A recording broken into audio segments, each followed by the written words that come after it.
All right, here we are. Buckle up.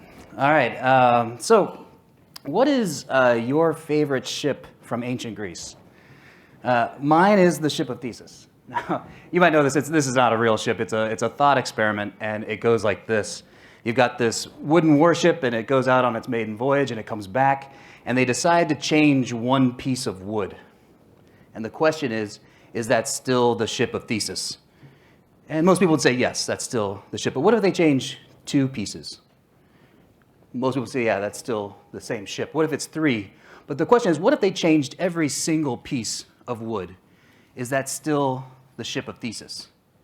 And then another interesting question is, what if they kept all that original wood, rebuilt the ship, and now there are two ships? Which ship is the ship of Theseus? A while back, a friend of mine asked me, like, do you have any hobbies? And I was like, no, I read books, but I don't think that's a hobby. And then I was like, actually, I've got a weird one. And that every month I look for new thought experiments and new lists of logical fallacies.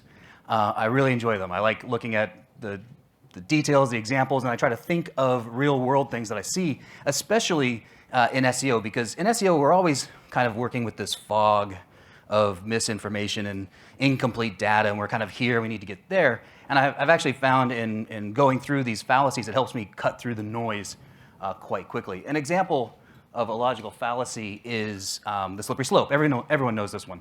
This is where somebody says you shouldn't do that because in the future something bad may happen. And this is a logical fallacy because they don't have an argument now. They're making up a pretend future that doesn't exist. And that's the fallacy. That's probably the second worst argument anybody can make for anything is the slippery slope. The number one worst argument is because I said so. That is absolutely worse. But change I for anything because Google said so, because Kyle said so, because your mom said so. Now, Kyle and your mother are usually correct, and you should listen to us, but it's a logical fallacy. Why am I right? Because I said so. It's very circular in its reasoning. The other thing we see a lot in SEO is anecdotal evidence. This one thing happened to me, and therefore it must be true for everyone. My site was hit by Google. Therefore, everyone's site will be hit like this. Or there's even in SEO like kind of an anecdotal groupthink. Our sites were hit, therefore everyone else's sites will be hit, or everyone else's sites will be treated the same way. And then you see something like HCU equals SEO is dead. This is a logical fallacy because really what it comes back to is people will point to a because I said so, or often anecdotal evidence. Now, a lot of you know that some of my biggest contributions to SEO are in SEO testing and kind of in myth busting, and it was alluded to in the little intro from Will. But one of the big things that I ever did was rhinoplasty Plano. And I know a lot of you know the story, but I know also a lot of you don't. So I'll just give kind of the quick highlights of it. This was a public test or public competition to rank for the term rhinoplasty Plano. Rhinoplasty is a nose job, and Plano is right outside Dallas, Texas. And the rules for the competition were it was a 30-day competition, so it was a real sprint, and you had to use a fresh domain. So you couldn't have a domain you've done anything to. After that, do whatever you like. And I had a really strong team, or I have a strong team. I think I'm pretty good at SEO. I threw my hat in the ring, as did 27 other professionals. And at the end of the 30 days, we took fifth. And so that's us, rhinoplastyplano.co. And as you can see, nobody's really lighting the world on fire because it was a 30-day test. And what was also interesting is of the 27 professionals, only 7 actually got a site to rank, which I thought was pretty interesting. But 2 weeks later, without doing anything else to the site, we went to number 1 in maps and number 7 organic. And about 2 weeks after that, we were number 1 organic, and for a while, we were the knowledge panel. We were rhinoplasty Plano. And people started to lose their minds about this. And the reason they lost their minds is because we did the site entirely in lorem ipsum. And what we did, though, is we did the math. We did the math on how many times you need the target keyword, rhinoplasty Plano, how many times you need LSI terms, its contextual terms, how many times you need variations, how many times you need semantics, and we very crassly copied and pasted those terms into the lorem ipsum. Very specific amount of times, but in very specific places. And really the point was to show, that you do need good content, but you need to satisfy the algorithm. Ranking comes down to math. And it doesn't really matter what you write, so long as you give the algorithm the math that it wants. Now, this was a lot of fun. Things are going great. And then 3 months later, Search Engine Journal writes this article Google ranks site written in Latin. And in that article, they published my name and my site. They didn't contact me. Why would they?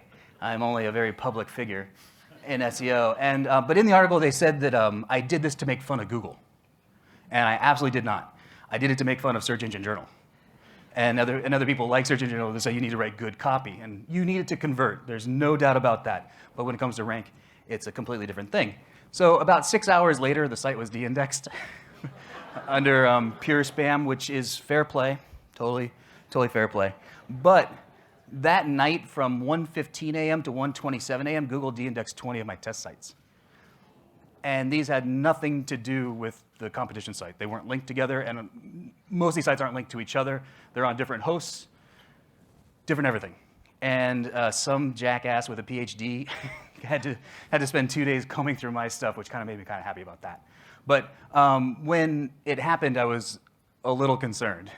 I was a little upset about the whole thing. But then I realized they actually validated everything I was saying.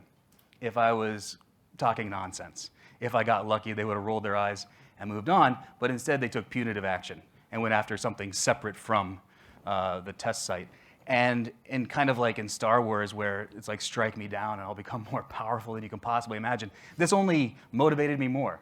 And really, I've built my entire career off of doing this kind of stuff.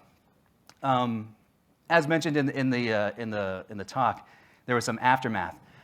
I wasn't prepared for the hate mail that I got, and people were really upset and saying, "You can't do this again."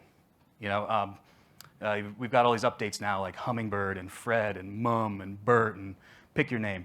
And Google's actually even done a lorem ipsum update, I heard.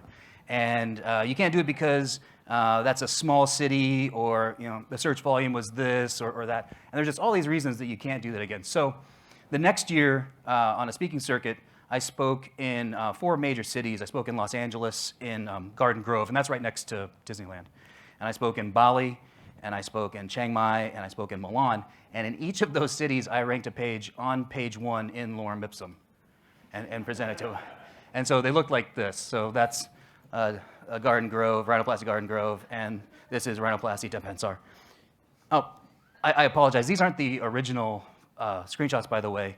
I took these screenshots this morning. So you can see here, it's March 20th, and that's number 1. This has been number 1 or 2 in Google since 2019. All right. So like this here with the knowledge panel, that's actually pretty new. This bounces in out, so it's number 3 right now. Oddly doing a review page. I don't know why. But also, if you click on the on that website link in the knowledge panel, it goes right to a lorem ipsum site. So you can check that out. By the way, please don't write a blog post about this. I would. It's a lot of fun that these are up, and it'd be great if we didn't tell too many people. Tell your friends, tell your family. Just don't write about it. I don't need anybody else writing articles in Search Engine Journal. So really, from my perspective, I know, and I don't want to disparage any other speakers, and everything has changed with AI and this and that. From my perspective, I check out what's actually going on in the algorithm, what the base part of the algorithm is, and really nothing has changed. And that's encouraging, because a lot of people are going to go chase their tails on this flashy thing and that flashy thing. And I know a lot of speakers are going to talk about things in that specific instance. Probably a lot has changed for that particular thing. But when we're looking at the ranking algorithm as a whole, really nothing has changed.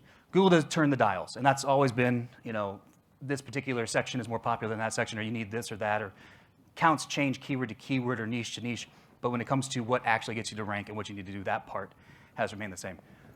With, especially with AI and stuff like that, I really thought maybe schema might be more important, because schema's always been a thing that's not really a ranking factor, but it helps you index for sure, and helps you get different features in the SERPs, and there are a lot of really great benefits, and you should do schema, but I was like, maybe it's now a ranking factor when it really hasn't. So I've got 3 test pages. I put schema onto the bottom one, and then just to see if it's going to move. And if it's a ranking factor, then it's going to bounce up over those other test pages, and no, not at all.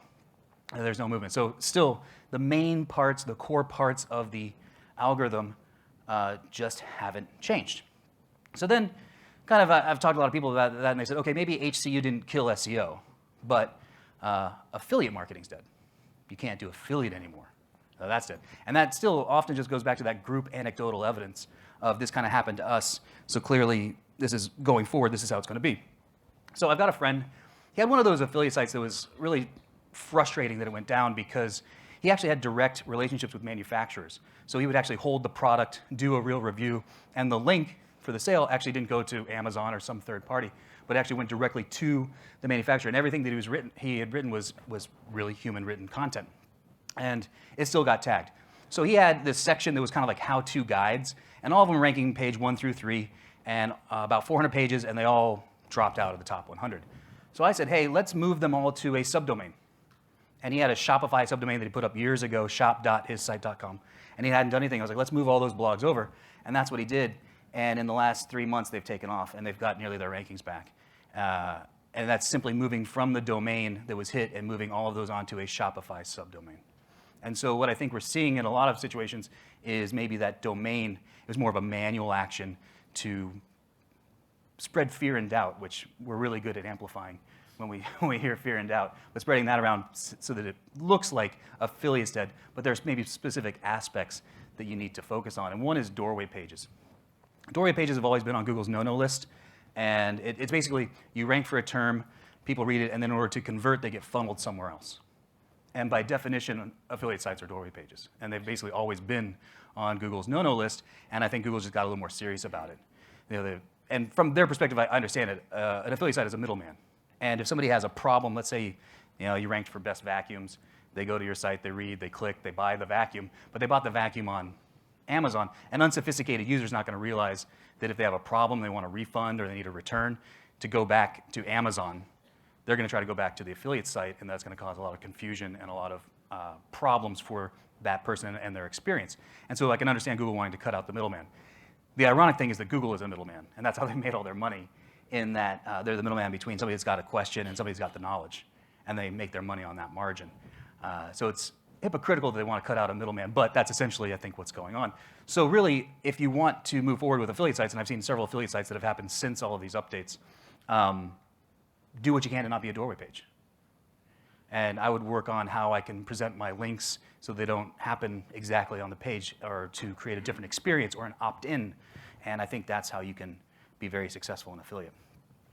One other thing that happened as well is a lot of these affiliate sites had AI content. And so a lot of people are like, Google's targeting AI. They can detect AI, and that's the issue. So last month, just about 4 weeks ago, we did a little test, maybe more of a case study, on which LLMs are best for SEO. And I was looking out of the box.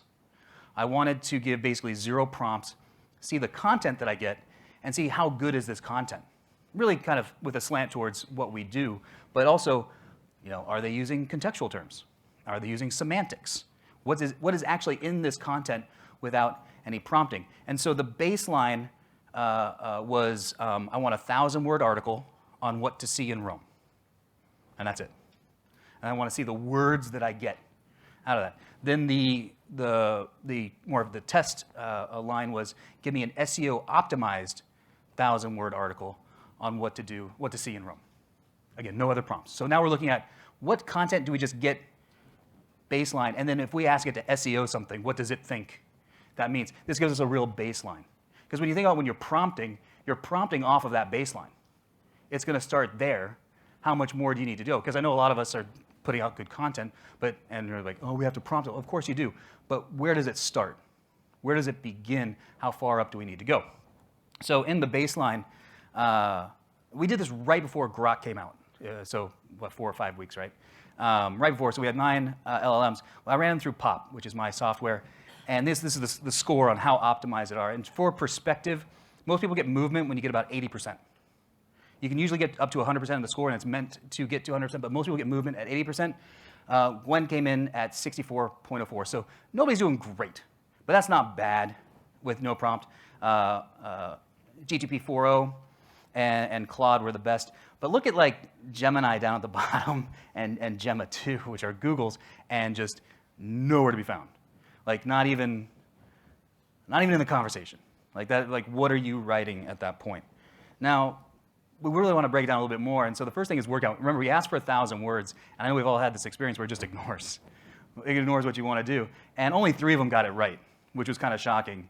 GPT, Gwen, and Claude are all, that's fine, we can do it. But for our purposes, when you ask for 1,000 words, we need 1,000 words. Somebody's paying for 1,000 words. We can do 1,100, but 900 is a problem. And like DeepSeek at 407 is an absolute joke. Llama, when I ran it at 565, it honestly says something at the bottom. I was like, dude, I can't write anymore. I am tapped out. Like, it's literally like a little note that it says, and I was like, huh. And then I was like, it must have written a lot, and I just kind of copied and pasted and threw it into Word. And I was like, oh, 5, 6, good job, guys. That's a lot of effort. I then put it into Flesch Kincaid. And this is important because this is not a ranking factor, but the common thought is you want all of your content around a 6th or 7th grade level. That makes it understandable for people to read. It's not insulting because it's too dumb, but they can process it, and you can use the right types of words to have engaging content. And what was really surprising is all of them are basically in college. That's too high, the content is giving out. And I was kind of thinking, like, why is that? Why does it look like? And then here's where the rubber hits the road, and especially in the third column. So this is the variations. These are the words that make content good. And these are ranking factors, and the reason they're ranking factors is because this is where good content comes from. We need to get in that 1,000 words between 167 and 278 important terms, your contextual terms or variations. The best is 53. Now, I can tell you from using my tool, you want to shoot for the middle of that, so about 220 is the optimum spot when you're doing this in terms of how many words. So out of 1,000 words, we want about 220. That's really going to give you a ranking edge. That's where that's going to be. And these guys, they're 4 standard deviations away from what we need. This is why it's also, I think, coming out as college, because they're just writing nonsense. They're writing words that don't understand, like things that don't make sense. It's not clear to read, and when it's not clear to read, that ranks it as higher, more of a college level. It's not that it's more academic or smarter, it's just harder to understand, is what that's showing. And it's harder to understand because they're not writing words that need to be to explain what we're actually talking about. Like, not even close. And then to highlight NLP. So this is from Google's NLP API. This is what their API says are semantic terms that need to be understood on the page. It doesn't exactly exist on the page necessarily, but also exists in concept. The Google understands that this concept is here. I know what this concept is. So not just an actual physical word, but the idea is there. And so 14 to 60, we need about 37. Best is 22 with Gwen. 4 or 5 are just limping in at the bottom, but nobody's really being clear. And then the Google ones at the bottom, they're not even using their own API, to understand what things are about, or at least to check. It's completely different. So that's not great. But then let's see what SEO optimized looked like. So now we're like, I want an SEO optimized 1,000-word article on what to see in Rome. And initially, when running them through Pop again, almost all of them did much, much better. Llama got the biggest glow up, gaining several points. Gwen down slightly. So at first that's encouraging, but then kind of break it down. Almost all of them dropped in word count, which is not great. It's especially not great when we need content in order to get the idea across, to get the terms on. They almost all dropped in word count. They all got harder to read. And that should be a clue. Remember why it was harder to read on the baseline. And that's because here's the real problem. They stripped out terms. They got worse. They have no idea what SEO means. That's not a concept that gives a prompt to these things to explain, for them to explain on their own what being SEO'd actually means. And that's a real problem. Because I would imagine a lot of people, even if you're prompting pretty well, you're probably not checking your baselines. You're probably not getting those numbers, so you're getting a piece of content that looks nice, but it's not anything that's going to help you rank. And NLP was just the same. They're missing semantic terms. That means not only the word on the page, but also the concepts left. Google's NLP is identifying fewer concepts of what we're talking about on what to see in Rome. And that's a pretty easy concept. And they're removing them in what's going on. So this is problematic. So when we look at, just this week I had somebody say like, hey, my client threw 50 blogs onto their site, and they're written in AI, and the site started to tank. Is Google detecting AI? I would argue no. The problem is none of those are understandable by Google because they're missing the terms so badly that Google doesn't see this as good content that Google wants, and so it's going to devalue those 50, and then as a result, it's going to devalue the rest of the site. There's a concept called centerpiece annotation, and that's where what is this site about? What's this page about? And then what's this site about? And if Google starts to see that pages are going farther afield from what the site is about, it'll devalue those pages and then devalue the entire site. And that's why I think we're seeing it's not detecting AI, it's just not really understanding what this content is. And you're putting unhelpful content onto your site and you're getting smacked. This is actually encouraging to me because let's just keep this in the room with us and lets everybody else put out crappy content and continue to think that it's the AI when really we just need to work on our word counts. And then you can put up lorem ipsum using AI, and you can rank very well. You can just get your counts right, get your math right, and you can use any tool you want. So another thought experiment that I really like is a pile of sand. And so this one goes, all right, you've got a pile of sand, and you've got one grain, and you take that one grain out and remove it. Do you still have a pile of sand? Most people would say yes. It still has the label. That is a pile of sand. What if you take out another grain? Is it still a pile? Most people would say yes. That's still a pile. It still has the label of piles. How many grains of sand do you need to remove before you don't have a pile anymore? Now look at it the other way. If you have one grain of sand, is that a pile of sand? Does that have the label? And most people would say, no, probably not. What if you have 2 grains of sand? Does that? And some people will start to make the argument right there. That's enough. Maybe. No, but then you have to ask, how many grains of sand do you need to have before it has the label of a pile of sand? Labels are interesting because labels help define things. And if you can define something, you can qualify it. If you can qualify it, you can quantify it. If you can quantify it, you can test it. And that is a very important logical step in taking a reasoned and analytical approach to how you're going to solve any problem, especially in SEO. Labels have a negative effect, though, because they can restrict your thinking. You can get locked into a label. This is what this thing is, and it makes it hard to think outside of that particular label. A really good friend of mine, Taylor, was at a conference. He was at Chiang Mai SEO in 2017, and it was right before lunch. And the next speaker coming on was a YouTube guy, and Taylor goes, "I'm an SEO. That's my label. I don't need YouTube." And he was about to leave, and then he saw about half of the audience was doing the same thing. They're all standing up and about to walk out. And he's like, maybe I should stay. So he sits down. It resonates exactly what he's saying. He takes all of his affiliate products, puts them on YouTube. He hasn't worried about one Google update since 2017. And in fact, he's been so successful, he's turned it into an agency where he'll help you do it too. And he's absolutely crushing it. He's doing so well, he just opened up a weed shop in Chiang Mai. And that's all he does all day. He doesn't sweat one update. He's absolutely crushing it because he was able to let that label go. I'm not just an SEO. I can expand, or I can think outside of that label. He was able to embrace that, which a lot of people can't. A lot of people get stuck into that definition. Another friend of mine, Michaela, they code in Cold Fusion. About 15, 20 years ago, Cold Fusion was labeled as a dead language, and people stopped using it. People stopped learning it. Well, it turns out there are all these huge corporations around the world that are locked into using it. And now there are only 2 agencies on the planet, major agencies, that code in Cold Fusion. Michaela's is one of them. They are so busy with work, they pass work back and forth between each other because they can't handle the load. They were able to look past the label of Cold Fusion is dead, move forward, enhance, keep learning, learn new techniques, and growing with it, and they're the only ones there. So even if, let's say, even if SEO died, there's still money to be made. There's still things to be done. But Michaela was able to look past that label of this is dead and think about, is it really? Well, what is there for me to do, or what can we do, because I'm really good at it, this is what I do.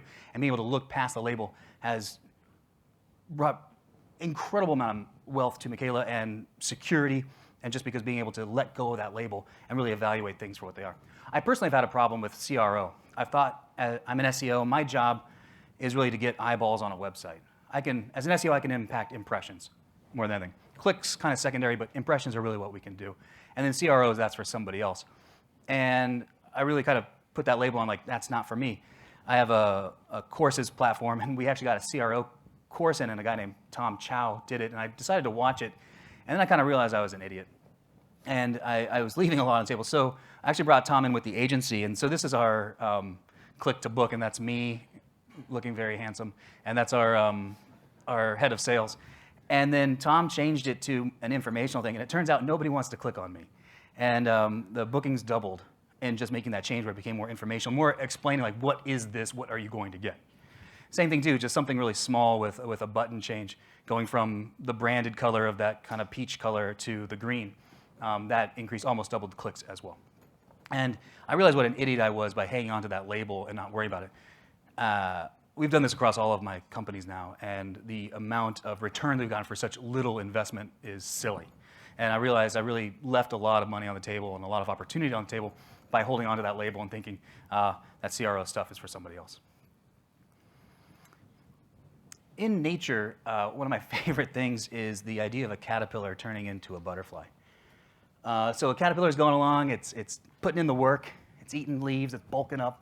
And then one day it decides, all right, it's time to go into this chrysalis. And it goes into the chrysalis, and then what happens, I don't know if you know this, but it actually dissolves completely. And it turns into this goop. And then out of the goop comes the butterfly. And what I find really fascinating is that the caterpillar and the butterfly have the exact same DNA. When it's a caterpillar, it uses the caterpillar side of the DNA. And when it's a butterfly, it uses the butterfly side. But it's the same DNA in both. And so the question is are a caterpillar and butterfly, are they one thing? Are they one entity? Or are they two things? Are they two different entities? But what I like to think about is, does the butterfly remember being a caterpillar? Does anything in its life as a caterpillar impact its life now as a butterfly? So another thing we heard, and this is also a logical fallacy, is AI search will change everything. Everything will change. It's all changing. And again, I hope you can catch the theme of this talk. I actually created an index. I call it a sanity check index, and this is very complex. I've only showed this to a couple people, but it's worked really well. And I call it the Dad and Janice index. That's my father, Tim, and his wife, Janice. As you can see by the wine, they like to drink. I also like to drink. But they're in their late 60s. They are upper middle class in the US. They have money to spend. They go on several trips. They buy stuff for their grandkids. They are online all day, every day. They are your consumer. They're buying what you're selling. So, end of last year, I sent them a text on our thread, and I was like, hey, question for you two. Have you used ChatGPT? Have you tried ChatGPT's new search engine or any other AI search engine? And Janice responds, LOL, have you met me? I don't think we've ever heard of it, let alone used it. What are its benefits? And I said, I had a feeling you hadn't heard of it. That thud you heard in the background, that was AI search hitting the ground. Right now, AI search has 0.2% of all searches. Bing has about 5%. Who optimizes for Bing? Not that many of you. And if you're letting go of the 5% to focus on a 0.2%, that's a vanity metric. Now, that's important if you're doing client-side work, and I don't discount that for a second, because sometimes you do have to do those vanity metrics. But right now, we live in an echo chamber, where we're all using ChatGPT, and we're all using search, and we think it's the latest and greatest, but we're just talking to each other. The vast majority of people are not. And then there was that really good question about TikTok, and you really need to think about it as the demographic. James is right, kids have no money. But also, what are they searching?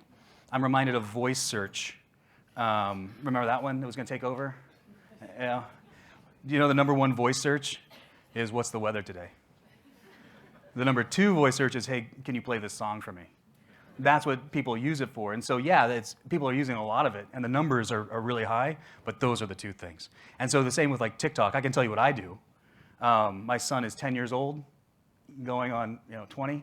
And he's coming home with these terms, and I have no idea what he's saying. So I go to TikTok to look up words like skibbity, and riz, and in Ohio, and gyat. And I think a few of you know what gyat means. If you don't know, it means girl, your ass thick. My 10-year-old, I actually asked him, so I looked it up, and I was like, do you know what this means? And he's like, no, but he heard the older kids say it. So now they're running around saying it. But that's what I use TikTok for. That is not, there's no commercial intent with that. And I would imagine the vast majority of TikTok searches are not commercial intent. Now, that doesn't mean that's not good, because you need to think about like a trigger to get people to know about your brand. That's awesome. That's exactly what I would go for in that type of content. But would I worry about it for commercial intent? Probably not. Probably not. So before I get into the last little part, I want to thank you for being here. I know coming to a conference is not easy. It takes a lot of time and money, resources, and it's an honor for me to speak to you and for you to spend your time with me today. And I don't take that lightly at all. I also do want to say 2024 was a tough year for me. I went through a divorce, which wasn't easy, and I battled a lot of depression.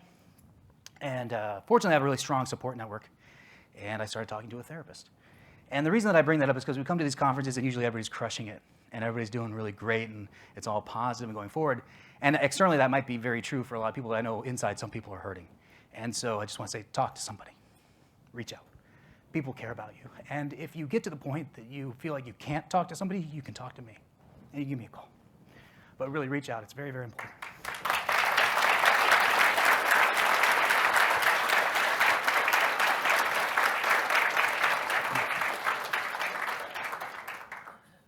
back to more fun things. All right, so I mentioned in 2019 when I spoke at all those conferences, I made a prediction in 2019, and I know some of you saw this, but you may not remember. And that was in 2019, I said, get out of affiliate marketing. And if you don't believe me, this is the slide. That's me talking. I think I'm wearing the same shirt. I'm definitely wearing the same pants. These are definitely the same pants. But I said, Google's getting more and more hostile towards affiliates. I only think it's going to get more hostile. And I would get out, and I recommend getting into small-scale SaaS. And I've done SaaS for the last 5 years. It's been great. I know a lot of people didn't follow me then, and that's fine. But listen to me now. Listen to Brother Kyle. I've got more advice for this year and next year, and I think how you can do really well. Because it's been a struggle, right? Like 2024 was a down year in our industry for sure. And there's talks like recession in the US. That brings uncertainty and doubt. There's uncertainty and doubt in the industry. People are buying less services. But what I can tell you is that in 2025, I think it is the year of small budget SEO. In the US, they're predicting over 4 million new small businesses. And even though there might be an economic downturn, people need side hustles. And those side hustles need digital marketing. Now, they won't have a lot of money. They won't be heavily funded. They'll be bootstrapped, but they can do that $500 to $1,000 type budget, type package. Now, you might be saying, like, I don't do, you want me to become an agency now? No, not at all. There's a lot of opportunity here to do this on the side. Or if you are an agency, to add this type of service, add this type of package. Because there's just an excess of opportunity here. There's going to be way more businesses than service providers, especially with a lot of people getting out in 2024. In my 12, 13 years of SEO, I've seen these movements, and people get out, and then there's always a turn up, and now is the point where we make the most amount of money. So I would be prepared for this. Onboarding is super easy. To onboard a $500 client is a 2-3 day process. To onboard a $5,000 client is a 3-4 month process. You can onboard these people. Obviously, there's more churn, but they're there. They're easy to get on. They're easy to do. And you've done all the SEO. You've tried all the things. People at this level aren't expecting, the world's best SEO package. They just want to get in the game, and the things that work, and you can then provide that, and you can do this at a point where your profit margin is going to be somewhere between 50 and 60%. So there's money to be made. You grab a few of these. This can supplement your income, especially during a harder time. And then also, this is also very white labelable. There are probably plenty of service providers in this room. You don't have to do this work. You can talk the SEO game. You can bring people in. You probably know friends and family that at least need some service, although I don't like working with friends and family. But you can start there. But there's a lot of opportunity. I can tell you what we've done within Page Optimizer Pro is the first thing we did is we used AI to build an opportunity score. And then we created this, which is a small, medium business content strategy that we're selling for a couple $100. The market is there. There's market fit. Small businesses are using this and liking it because they can't afford those packages, but this gives them a real strategy. And agencies are using this as well. And we sell them to agencies to white label to do their work. And it's really, really going well. There's market fit here. And even though on the single user side of our agency or of our software and like people coming in as self-service, that's been kind of flat, maybe even down a little bit, but this is taking off. People need this type of service, and you can step in and provide that. And I think for the next 2 years, it's a really great opportunity. All right, I do want you to think back for a second when you started this crazy ride in digital marketing and SEO. I bet every piece of wood on you has changed, and you're still the ship of Theseus. I imagine you've been able to embrace and shake many, many labels. And as for me, I remember the work. I remember being in the caterpillar. And for that, I'm grateful.